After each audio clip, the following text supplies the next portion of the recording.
So guys अब हम समझ लेते हैं भाववाच्य। तो क्या होता है कि इंग्लिश में सिर्फ दो ही वाच्य होते हैं, दो ही वॉइस होता है, एक होता है एक्टिव और दूसरा होता है पैसिव, ठीक है। लेकिन हिंदी और संस्कृत में तीन वाच्य होते हैं। क्या होता है? पहला कर्तृवाच्य एक्टिव वॉइस, दूसरा कर्मवाच्य पैसिव वॉइस, और तीसरा होता है, तीसरा जो होता है उसको मैं यहाँ पर लिखूंगा। जो तीसरा होता है वो क्या होता है? वो होता है भाववाच्य। इसका इंग्लिश नाम नहीं है मेरे हिसाब से, और ये सिर्फ और सिर्फ भाववाच्य होता है। तो ये याद कर लीजिएगा, समझ लीजिएगा, यहाँ पर ये भाववाच्य होता है।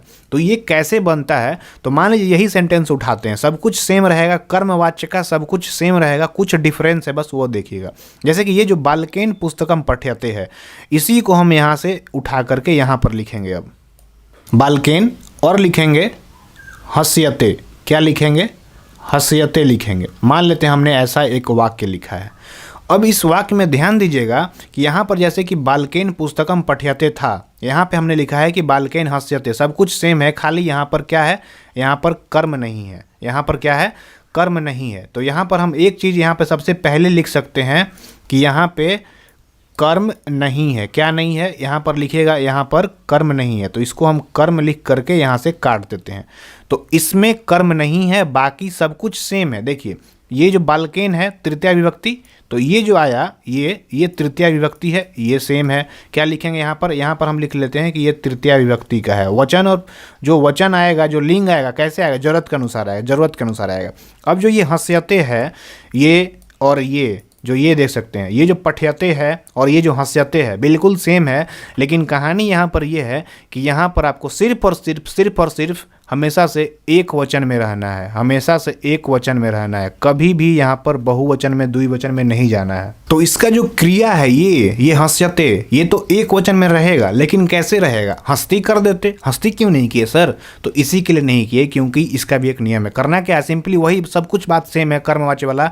करना क्या है? यहाँ पर आपको य जोड़ना है। य जोड़ करके आत्मने पद का प्रत्यय लगाना है। क्या लगाना है? आत्मने पद का प्रत्यय लगाना है। यानी कि सिंपली यह जोड़ के आत्मने पद जैसा चला देना है, लेकिन सिर्फ और सिर्फ ये एक वचन की बात करेंगे, ठीक है। लट लकार में एक वचन की बात कर रहे हैं यहाँ पर। तो इस तरह से आया। अब हम टेबल पे चलते हैं, थोड़ा सा और आपको वहाँ पर क्लियर हो जाएगा।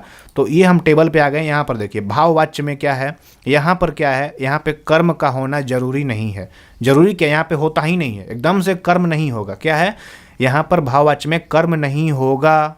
क्या होगा? भाववाच्य में कर्म नहीं होगा। जब कर्म नहीं होगा, इसका साफ साफ अर्थ ये है कि यहाँ पे अकर्मक क्रिया आएगा। यानी कि यहाँ पे पठ्यते नहीं डाल सकते हैं, यहाँ पे जब भी डालेंगे तो हस्यते डालेंगे।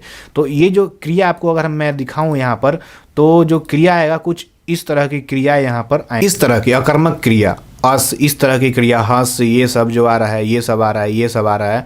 तो ये सब क्रिया आएगा। कैसे आएगा? तो करना क्या है? जैसे कि ये मान लीजिए कि ये जो हस्यते है, तो हस्ती होता कहीं ना कहीं नॉर्मली, लेकिन हमको क्या करना है कि उसमें क्या करना है? यह जोड़ के आत्मने पदी जैसा चला देना है, ठीक है। चाहे वो ये जो आत्मनेपदी में इसका चले ना चले, हमको उससे मतलब नहीं है। ये जो हंस है ये आत्मनेपदी में चलता हो या नहीं चलता हो, उससे मतलब नहीं है। हमको क्या करना है?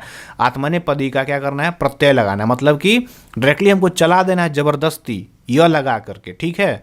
तभी आप अकर्मक क्रिया का बना सकते हैं। क्योंकि बहुत बार क्या होता है कि लोग सोचते हैं कि वहाँ पे तो आत्मनेपदी का चलता ही नहीं है। जैसे कि मान लीजिए हंसती है, तो हो सकता है कि हंसती जो है, हंसना जो है, या ऐसा कुछ मैं आपको बताऊं, ऐसा कुछ जो कि आत्मनेपदी में जो धातु नहीं चलता है, धातु रूप, लेकिन फिर भी यहाँ पर हमको बनाना पड़ता है। तो क्या करना है आपको?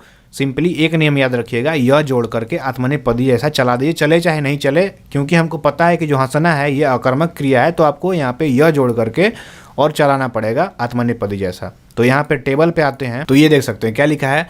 विभक्ति कौन सा होगा? तृतीया विभक्ति होगा, और जो लिंग पुरुष वचन होगा कर्ता के अनुसार होगा। तो यहाँ पर हमने आपको बताया कि अकर्मक क्रिया यूज होता है भाववाच्य में, यहाँ पर कर्म नहीं होता है। लेकिन जो कर्ता होगा उसका जो विभक्ति होगा वो तृतीया विभक्ति ही होगा, जैसा कि कर्म का होता था। लिंग पुरुष और वचन जो होगा कर्ता के अनुसार होगा, ठीक है, कर्ता के अनुसार होगा। जैसे कि बालकेन आया है तो तृतीया विभक्ति है, और एक बालक है तो बालकेन आया है। अगर दो होता तो वहाँ पे उसके हिसाब से यहाँ पे चीज़ें हो जाती। अब देखिए यहाँ पे लकार कौन सा भाई, तो लकार जरूरत के अनुसार, लेकिन हमको क्योंकि क्लास 10th तक क्या करना है, लट लकार में पढ़ना है, तो ज़्यादा क्यों याद करेंगे, नहीं याद करेंगे। लेकिन अगर आगे पढ़ना होता तो क्योंकि ग्रामर है तो ये बहुत ही रिस्क के साथ बोलना पड़ रहा है कि ये ग्रामर है तो ये इस रूल को फॉलो करना चाहिए आइडियली। लेकिन अगर ये इस रूल को फॉलो नहीं करता है तो क्योंकि किसी भी बुक्स में ऐसा कहीं पर भी नहीं लिखा गया कुछ भी इसके आगे की जानकारी मेरे जब तक मैं पढ़ रहा हूँ, तो इसलिए मैं आपको बता रहा हूँ। लेकिन अगर ये ग्रामर को फॉलो करता तो बिल्कुल ऐसा ही होता कि उसके लकार के अनुसार यहाँ पर हम चीज़ें कर सकते थे। लेकिन क्योंकि अभी तक आपको क्लास 10th में पढ़ना है सिर्फ और सिर्फ लट लकार में, तो आपको लट लकार में पढ़िए, सारा नियम यही काम करेगा, ठीक है। यहाँ पे कुछ भी गलत नहीं है। जो पुरुष और जो वचन है फिक्स कर देना है, क्या करना है, प्रथम पुरुष एक वचन में करना है। यहाँ पर हमने फिक्स नहीं किया था, यहाँ पे हम कर्म के अनुसार डाल रहे थे, लेकिन क्योंकि यहाँ पे तो कर्म है ही नहीं भाववाच्य में, तो इसको क्या करना है, फिक्स कर देना पड़ेगा, प्रथम पुरुष में और एक वचन में फिक्स कर देना पड़ेगा। याद रखिएगा कि यहाँ पर हमको जो पुरुष और जो वचन है किसका, धातु का, वो हमको फिक्स कर देना पड़ेगा, फिक्स करना पड़ेगा प्रथम पुरुष एक वचन में। धातु रूप कैसे चलेगा, धातु रूप चलेगा यह जोड़ करके आत्मनेपदी का प्रत्यय लगा दीजिए, मतलब कि यह जोड़ के आत्मनेपदी जैसा धातु रूप चला दीजिए, भले ही वो आत्मनेपदी धातु हो या फिर नहीं। समझ रहे हैं, आत्मनेपदी धातु होता है, मान लीजिए कि अगर आत्मनेपदी धातु नहीं होगा, जैसे कि ये लब है, ठीक है, ये लब है, वृत्त है, ये जैसे कि मुद है, लेकिन अगर हम बात करते हैं यहाँ पे पट की, जो ऊपर में आप देख पाएंगे, आपको दिखाता हूँ, ऊपर चलते ऊपर चलते ऊपर चलते ऊपर चलते और ऊपर चलते, बहुत सारे यहाँ पे मैंने लिखा है, एकदम से खजाना है। तो ये देखिए, ये अगर पट है तो पट तो परस्मैपदी है, लेकिन हमको यहाँ पर यूज करना था इधर, तो कैसे करेंगे, तो क्या हम नहीं करेंगे, ये तो पठती है, वहाँ पर तो आत्मनेपदी का पट होता ही नहीं है। तो ये चीज़ें आप भूल जाइए। करना क्या है, सिंपली ये जो सब बना है ये कैसे बना है, आत्मनेपदी का प्रत्यय लगाया, आत्मनेपद का प्रत्यय लगाया, तो उस तरह से वहाँ पर बना था। लेकिन हमको यहाँ पर देखिए, ये जैसे ये है, तो भले ही धातु आत्मनेपदी का हो या नहीं हो, हमको क्या करना है, यह जोड़ करके आत्मनेपदी का प्रत्यय लगाना है और उससे बना देना है। तो हस्यते बन जाएगा, पठ्यते बन जाएगा, कुछ भी बन जाएगा, ठीक है। क्योंकि यहाँ पर जो क्रिया है अकर्मक है, क्रिया अकर्मक है, क्योंकि यहाँ पर क्रिया जो है वो अकर्मक है, तो इसके लिए हम यहाँ पे हस्यते लाए हैं, पठ्यते नहीं लाए, क्योंकि पठ्यते जो है वो सकर्मक क्रिया है। अब आप सोच रहे हैं सर क्रिया क्या है यार, क्रिया कभी आप बोलते हैं कि परस्मैपदी में है कि आत्मनेपदी में है कि उभयपदी में है, फिर बोलते हैं अकर्मक भी है सकर्मक भी है, क्या चक्कर है यार। तो देखिए गाइस, मैं आपको बता दे रहा हूँ, जब आप आएंगे पढ़ने के लिए धातु रूप क्या होता है, तो यहाँ पर आप देखेंगे